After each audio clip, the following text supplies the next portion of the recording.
이 길을 걷고 계신 당신, 그 걸음이 빠르지 않아도 괜찮습니다. 우보의 연등이 부처님의 말씀과 함께 오늘도 말없는 빛을 건넵니다. 부모라는 말에는 참 많은 감정이 담겨 있습니다. 누군가에게는 늘 그리운 존재일 수 있고, 누군가에게는 한 번쯤 안고 울고 싶은 이름일 수 있고, 어떤 이에게는 차마 입에 담기조차 어려운 상처의 시작일 수도 있습니다. 그만큼 부모와의 인연은 우리 삶의 가장 깊은 뿌리와 닿아 있고, 때로는 우리가 아무리 노력해도 쉽게 다가설 수 없는 영역처럼 느껴지기도 합니다. 부모는 나를 낳아준 사람이고 나의 과거와 연결된 존재이며 동시에 내 안의 어두움과 갈등을 비추는 거울이 되기도 합니다. 그래서 어떤 이들은 말합니다. 나는 부모님을 사랑하지만 가깝게 지낼 수는 없다고. 나는 용서하고 싶지만 그 기억이 나를 놔주지 않는다고. 그러나 부처님께서는 이 깊은 고통과 모순을 결코 외면하지 않으셨습니다. 당신이 누군가의 자식으로 태어나 그 인연 속에서 괴로움을 느낄 때에도 그 괴로움 너머에 있는 진실을 가르쳐 주셨습니다. 그 진실은 단순히 참고 견디라는 말이 아니라 인연을 바라보는 새로운 눈을 열어주는 가르침이었습니다. 우리가 부모와 맺은 이 복잡하고 아픈 관계를 어떻게 이해해야 할까요? 어떻게 놓아야 할까요? 어떻게 사랑하고 어떻게 멀어져야 할까요? 오늘 이 시간, 우리는 부처님의 말씀을 따라 부모라는 이름에 담긴 고통과 연민과 용서를 조금 더 깊이 바라보려 합니다. 지금 내 안에 맺혀 있는 감정이 무엇이든, 그것이 미움이든 죄책감이든 혹은 그리움이든, 부처님의 가르침은 그 감정을 거스르지 않고 부드럽게 이끌어 더 넓은 이해와 자유로 나아가게 해줄 것입니다. 이제부터 함께 부모를 원망하지 마라. 그 말의 진짜 의미를 되새겨 보려 합니다. 지금 당신이 어디에 계시든 잠시 눈을 감고 숨을 가다듬으며 마음 깊은 곳에서부터 이 여정을 시작해 보겠습니다.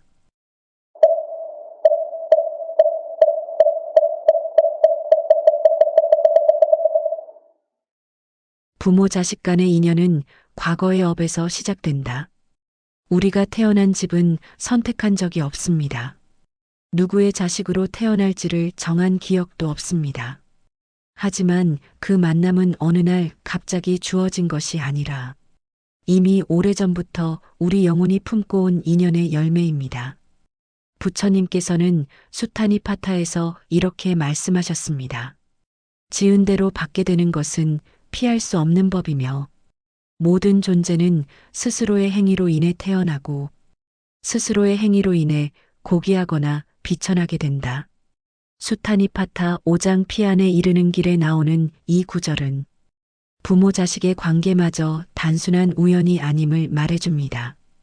우리는 과거에 어떤 씨앗을 뿌렸기에 지금 이 부모 밑에서 이 삶을 살아가고 있는 것일까요? 부모가 나를 괴롭게 하더라도 혹은 내가 부모에게 미안함이나 거리감을 느끼더라도 그 관계에는 반드시 과거에 어떤 원인이 있습니다. 아함경에서도 부처님은 말씀하셨습니다. 부모 자식의 인연은 깊고도 깊어서 서로가 지은 업의 과보를 나누어 받는 것이니라. 그러니 부모가 자식에게, 자식이 부모에게 괴로움이나 은혜를 주는 것 또한 인연의 결과이다. 이 말은 우리에게 이렇게 묻고 있습니다. 지금 당신이 겪고 있는 가족의 고통은 과연 누구의 잘못 때문이냐고, 정말로 부모 탓만으로 설명할 수 있는 일이냐고. 인연이라는 관점에서 보면 원망은 그저 겉으로 드러난 반응일 뿐입니다. 깊은 층위에는 나도 알 수 없는 과거의 흐름이 있고 그 인연은 서로를 통해 반드시 한 번은 마주하게 됩니다. 어쩌면 지금의 부모는 전생에 내가 돌보지 못한 존재일 수 있습니다.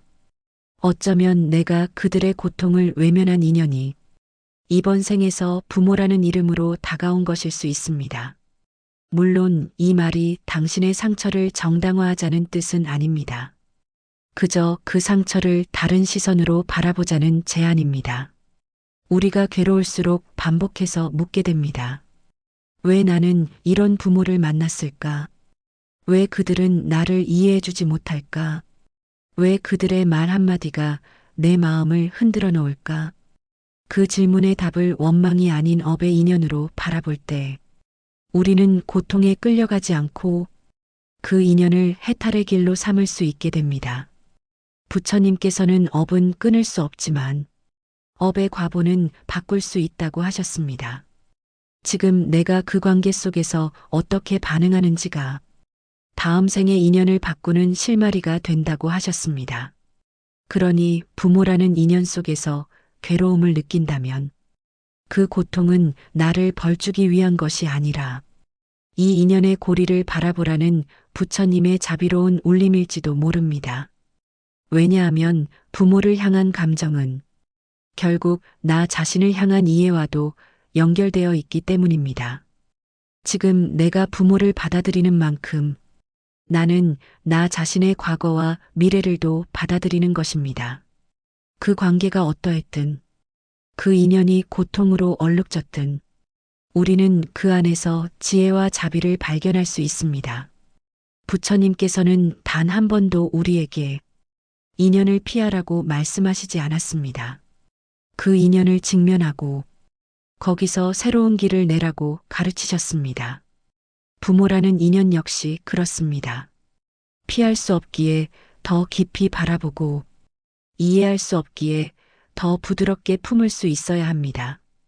그것이 업을 끊는 첫걸음이며 해탈로 향하는 문이기도 합니다.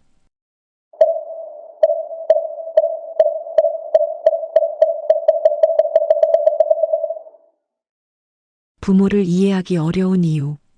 우리는 부모를 이해하고 싶다고 말하면서도 정작 그 마음 한편에는 부모는 나를 이해해줘야 한다는 깊은 바람을 간직하고 살아갑니다. 자식은 부모를 선택할 수 없기에 자연스레 그들의 말과 행동을 받아들여야만 했고 그 받아들임 속에서 때로는 상처가 되고 때로는 외로움이 되고 때로는 평생 지워지지 않는 질문이 되기도 합니다. 왜 그들은 그때 그렇게 말했을까? 왜 나는 항상 그 눈치를 보며 자랐을까? 왜 그 사랑은 내가 원한 방식이 아니었을까? 이 질문들 속에는 단 하나의 기대가 숨겨져 있습니다. 당신은 나를 이해했어야 해요. 당신은 나를 지켜줬어야 해요.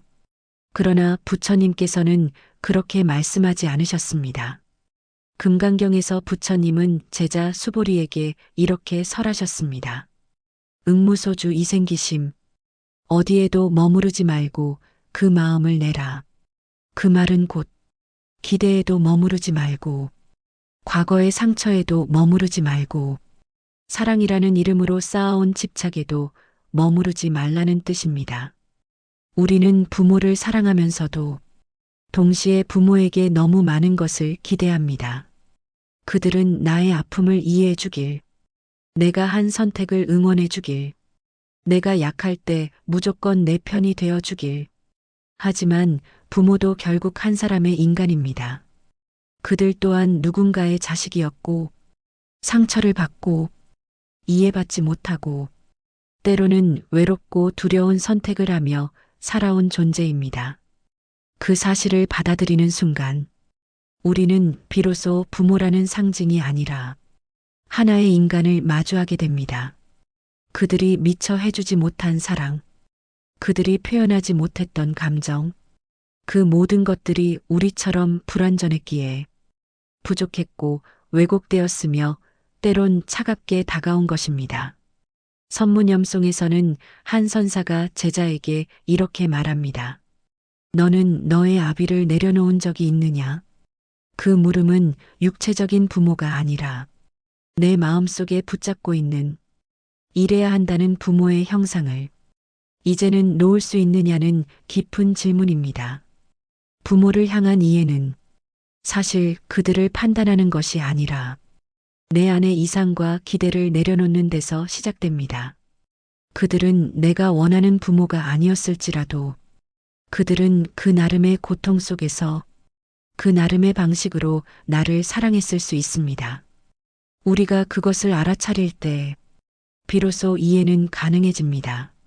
하지만 이 말이 그들의 잘못을 무조건 용서하라는 뜻은 아닙니다.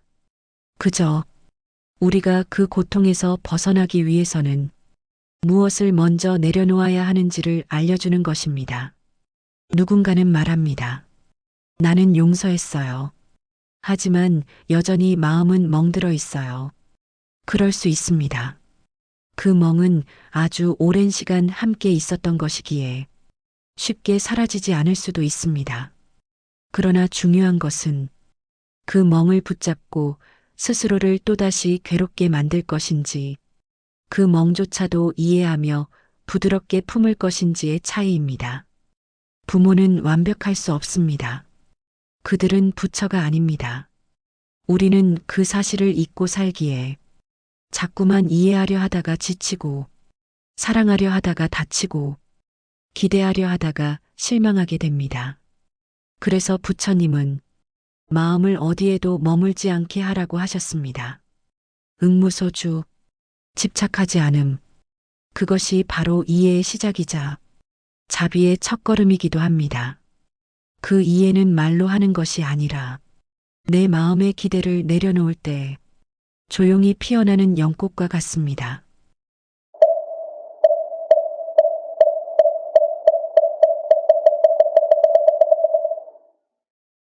원망은 나를 괴롭게 하는 감정이다.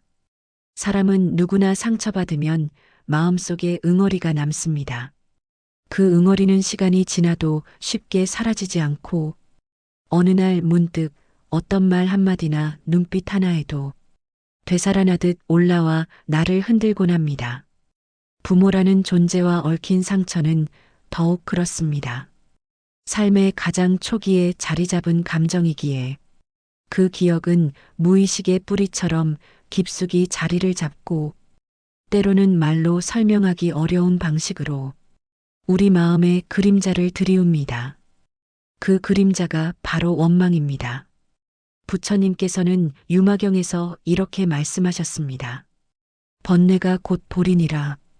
이 말은 우리가 피하고 싶은 감정 속에도 깨달음의 씨앗이 있다는 뜻입니다.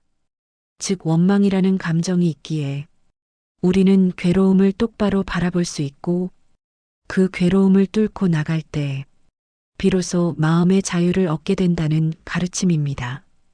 원망은 겉으로는 부모를 향한 것처럼 보이지만 실상은 자기 마음을 괴롭히는 칼과도 같습니다.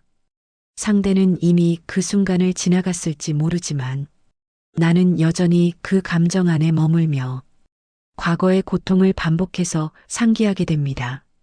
이렇게 반복되는 마음의 앙금은 결국 나의 말투와 표정과 삶의 방향에 영향을 미치고 그 모습은 또 다른 인간관계 안에서 상처를 만들게 됩니다. 그래서 육조단경에서는 이렇게 가르칩니다. 마음을 깨달으면 모든 원한이 끊어지리라. 그 원한이 끊어지는 이유는 내가 더 이상 그 감정을 붙잡지 않기 때문입니다. 원망은 강한 감정이기에 우리는 자꾸 그것을 참거나 억누르려 합니다. 하지만 부처님께서는 억누르라고 하지 않으셨습니다. 그 감정을 그냥 있는 그대로 바라보라고 하셨습니다. 내가 부모를 향해 어떤 마음을 갖고 있는지, 왜 그런 마음이 생겼는지, 그 마음 안에 어떤 기대와 바람이 숨겨져 있는지를 조용히 바라보다 보면 우리는 원망 속에 갇힌 자신을 발견하게 됩니다.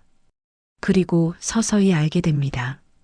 이 감정을 놓지 않으면 나도 자유로울 수 없다는 것을, 내가 진정으로 원하는 것은 부모의 사과도 인정도 아닐 수 있다는 것을, 그저 나 자신의 마음이 가벼워지기를 바라고 있다는 것을, 그 순간 우리는 놓는 법을 배우기 시작합니다.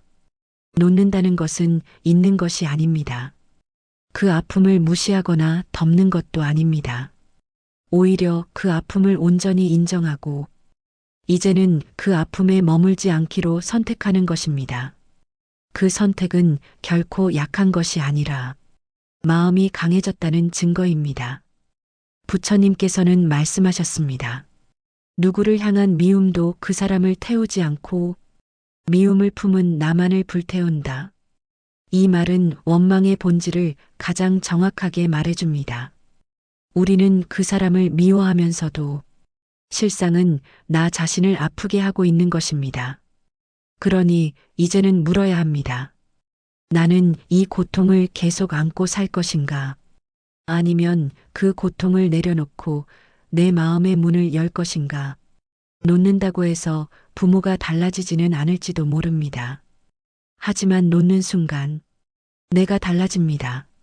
그리고 그 달라진 마음으로 다시 세상을 마주할 수 있다면 그 자체가 해탈이며 수행이며 부처님의 가르침이 우리 안에 살아 숨쉬는 순간입니다.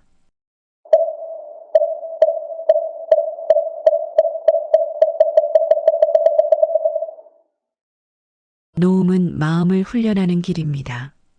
사람은 누구나 마음을 비우고 싶다고 말합니다. 이 감정을 놓고 싶다. 이 생각에서 벗어나고 싶다. 그런데 이상하게도 그럴수록 마음은 더 복잡해지고 감정은 더 선명해지는 것 같습니다. 왜 그럴까요? 부처님께서는 감정이 사라지기를 기다리지 말고 그 감정을 바라보는 내 태도를 바꾸라고 가르치셨습니다. 육조단경에서는 이렇게 말씀하셨습니다. 진심을 보는 것이 곧 부처를 보는 것이라. 모든 번뇌는 그 마음에서 시작되어 그 마음에서 끝나느니라. 이 말은 우리에게 하나의 길을 보여줍니다. 감정을 없애는 것이 수행이 아니라 그 감정을 알아차리는 것이 수행이라는 점입니다. 원망이든 슬픔이든 그 감정이 올라오는 순간 그것을 억누르거나 피하려 하지 말고 그저 조용히 바라보는 것. 그것이 바로 노음의 첫걸음입니다. 선문염송에는 다음과 같은 말이 전해집니다. 생각을 끊으려 애쓰지 마라. 생각을 따라가지도 마라. 그저 그 자리에 머물라. 우리는 자꾸 어떤 감정을 없애야 놓을 수 있다고 생각합니다. 그러나 진정한 노음은 그 감정을 인정하면서도 그것에 휘둘리지 않는 훈련 속에서 피어납니다. 누군가의 말에 화가 났을 때, 과거의 기억이 다시 올라왔을 때, 그 순간 나도 모르게 올라오는 감정의 파동을 그저 있는 그대로 바라보는 것. 그것이 마음을 닦는 훈련입니다. 마음은 마치 흙탕물과 같아서 그것을 억지로 가라앉히려 하면 더 흐려지지만 가만히 두고 바라보면 자연스럽게 가라앉고 맑아집니다. 우리의 원망도 그렇습니다. 그것을 없애려 애쓰지 말고 그 원망이 어떻게 내 마음을 움직이는지 그 움직임을 조용히 관찰할 때 우리는 어느 순간 그 감정과 자신을 동일시하지 않게 됩니다. 그 순간부터 우리는 감정 속에 있되 감정에게 끌려가지 않는 힘을 얻게 됩니다. 이 훈련은 하루아침에 되는 것이 아닙니다. 마음의 습관은 오랜 세월의 누적이기에 그 누적을 다시 천천히 벗기는 과정이 필요합니다. 마치 매듭을 하나씩 푸는 것처럼 하루에 한 번 그 감정을 들여다보는 시간을 갖는 것. 그것이 노음의 실천입니다. 부처님께서 제자들에게 늘 강조하신 것은 행하라는 말씀이었습니다. 깨달음은 가만히 앉아서 기다리는 것이 아니라 하루하루 삶 속에서 마음을 닫고 돌아보는 가운데 찾아오는 것이라 하셨습니다. 그러니 원망을 놓고 싶다면 그 감정이 생길 때마다 스스로에게 물어보아야 합니다. 나는 지금 어떤 기대를 하고 있었는가? 그 기대는 과연 진실한가? 그 기대를 내려놓는다면 나는 더 자유로워질 수 있는가?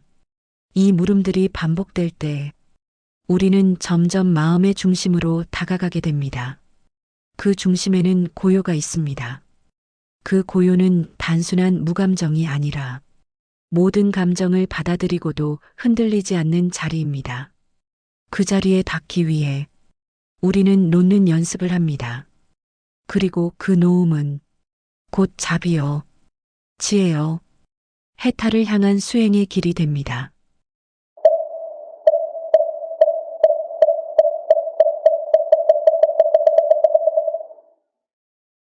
그 인연에 고마움을 보낼 수 있다면, 삶을 돌이켜보면 우리가 가장 많이 부딪힌 사람, 가장 깊이 상처받은 사람, 그리고 동시에 가장 많이 바랐던 사람, 그 모든 얼굴에는 부모가 서 있었습니다.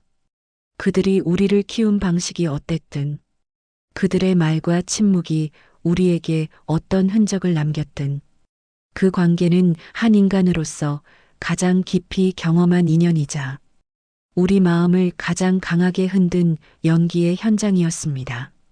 부처님께서는 아함경에서 이렇게 말씀하셨습니다. 모든 인연에는 그 과보가 따르며 그 인연이 맺어졌다면 그 안에는 반드시 깨달음의 조건이 있느니라. 이 말씀은 우리가 부모와 맺은 인연 역시 그 고통조차도 단순한 우연이 아니라 우리 수행의 씨앗이었음을 말해줍니다. 지금 당신이 느꼈던 원망, 그 오래된 감정의 매듭들, 그 모든 것들이 이제는 새로운 길로 회양될 수 있습니다. 부처님께서는 법화경에서도 말씀하셨습니다. 모든 중생은 본래 부처의 성품을 지녔으니 설령 어둠 속에 있더라도 그 안에 광명의 가능성을 품고 있느니라. 이 말은 부모라는 존재도 그들의 무지와 고통 속에서도 부처의 씨앗을 품고 있었음을 알려주는 가르침입니다.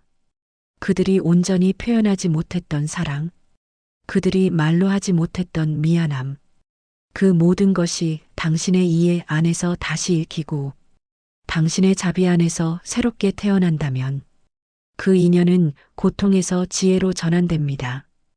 부처님께서는 인연을 끊으라고 하지 않으셨습니다. 그 인연을 업으로 보되 그 업을 자비로 회양하라고 하셨습니다. 어쩌면 우리가 부모를 향해 할 수 있는 가장 깊은 실천은 그들을 이해하거나 용서하는 것이 아니라 그 인연을 고요히 받아들이고 감사의 마음으로 보내주는 일인지도 모릅니다. 내가 받지 못했다고 느꼈던 사랑, 내가 갚지 못한 채 남아있는 미안함, 그 모든 감정들을 지금 이 순간 부드러운 마음으로 품고 이 인연을 나의 길로 삼아가겠다고 다짐하는 것. 그것이 바로 부처님께서 말씀하신 자비의 원을 세우는 것입니다. 부모와의 관계는 완벽해서 아름다운 것이 아니라 불완전함 속에서 이해하고 고통 속에서도 의미를 찾았기에 더 깊고 성숙한 인연이 됩니다. 이제 우리는 묻지 않아도 됩니다. 그들이 왜 그랬는지를, 그 마음이 진심이었는지를 이제는 조용히 말할 수 있습니다. 당신도 당신의 고통으로 인해 고통을 배웠고 자비를 알게 되었으며 지금 누군가를 이해할 수 있는 사람이 되었노라고. 그래서 그 인연에 이제는 미움이 아닌 고마움을 보낼 수 있다고.